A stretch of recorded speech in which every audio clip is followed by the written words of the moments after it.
वैशाख कृष्ण एकादशी, वरुथिनी एकादशी।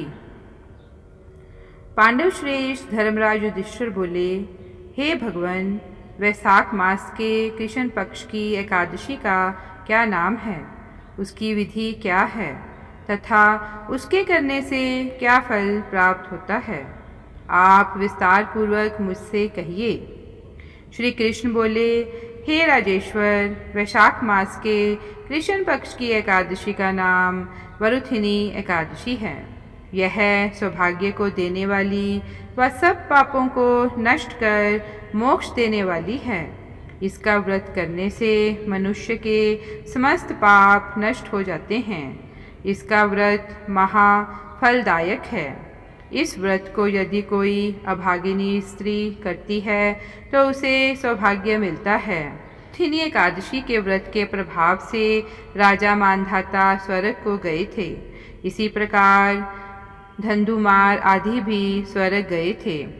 वरुथिनी एकादशी का फल 10,000 वर्ष तक तप करने के बराबर होता है।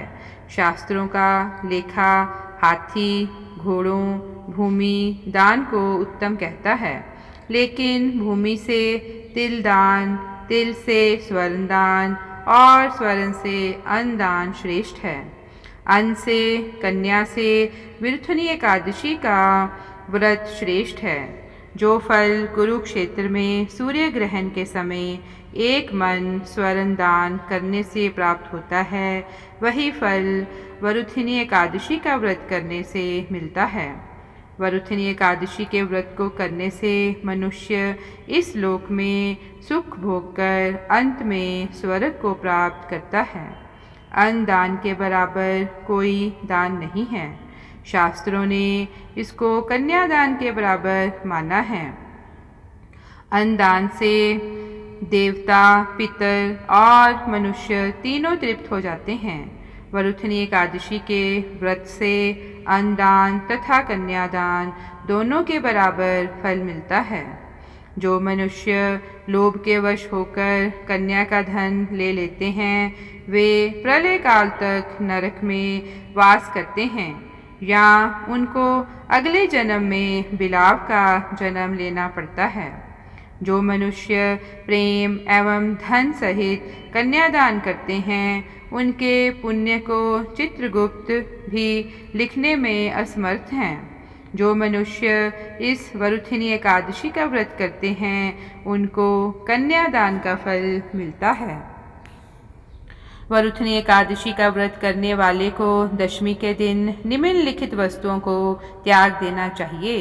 कांसे के बर्तन में भोजन करना, मांस, मसूर की दाल, चने का शाक, कौंदों का शाक, मधु, शहद, दूसरे का अन्न, दूसरी बार भोजन करना एवं स्त्री संग या अन्य किसी के साथ मैथुन करना। व्रती को पूर्ण ब्रह्मचर्य का पालन करना चाहिए तथा शयन नहीं करना चाहिए। उस दिन पान खाना, दातुन करना, दूसरे की निंदा करना तथा चुगली करना एवं पापी मनुष्यों के साथ बातचीत इत्यादि सब त्याग देना चाहिए। क्रोध, मिथ्या भाषण का भी त्याग कर देना चाहिए। इस व्रत में नमक, तेल तथा अन्न वर्जित है। वस्तुतः पूर्ण शुद्धता से यह व्रत करना चाहिए। श्री कृष्ण बोले, हे धर्मराज, अब मैं आपको पुराणों में वर्णित एक कथा सुनाता हूँ, ध्यान पूर्वक सुनो। प्राचीन काल में नर्मदा नदी के तट पर मांधाता नामक राजा राज्य करता था। राजकाज करते हुए भी वह अत्यंत दानशील और तपस्वी था। एक दिन जब वह जंगल में तपस्या कर रहा था, उसी समय एक जंगली भालू आकर उसका पैर चबाने लगा और थोड़ी देर बाद राजा को खींचकर वन में ले गया। तब राजा ने घबराकर तापस धर्म के अनुकूल हिंसा, क्रोध ना करके करुण भाव से भगवान विष्णु से प्रार्थना की। राजा की पुकार सुनकर भक्तवत्सल भगवान श्री विष्णु प्रकट हुए और उन्होंने भालू को चक्र से मार डाला और राजा के प्राण बचाए। राजा का पैर भालू पहले ही खा चुका था। इससे राजा बहुत ही दुखी हुआ। उसे दुखी देखकर भगवान विष्णु बोले, हे वत्स, तुम पवित्र मथुरा नगरी में जाकर मेरी वाराह अवतार मूर्ति की पूजा वरुथिनी एकादशी का व्रत रखकर करो। उसके प्रभाव से तुम पुनः पूर्ण अंगों वाले हो जाओगे। इस भालू ने तुम्हें जो काटा है, यह तुम्हारे पूर्व जन्म के एक अपराध का फल था। राजा ने भगवान की आज्ञा मान श्रद्धापूर्वक इस व्रत को किया। इसके प्रभाव से वह शीघ्र ही सुंदर और संपूर्ण अंगों वाला हो गया। हे राजन, जो मनुष्य विधिवत इस एकादशी का व्रत करते हैं, उनको स्वर्ग लोक की प्राप्ति होती है।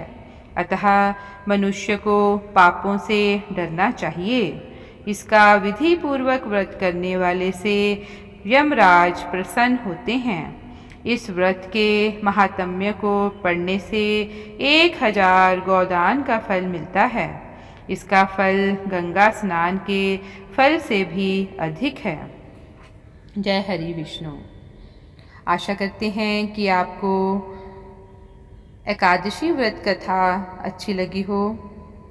अगर आपको ये वीडियो अच्छी लगी है तो आप इसे लाइक और शेयर करें, और अगर आप इस चैनल पर नए हैं तो इसे सब्सक्राइब करें और बेल आइकन को प्रेस करें, ताकि आपको आने वाली हमारी हर नई वीडियो की जानकारी मिलती रहे।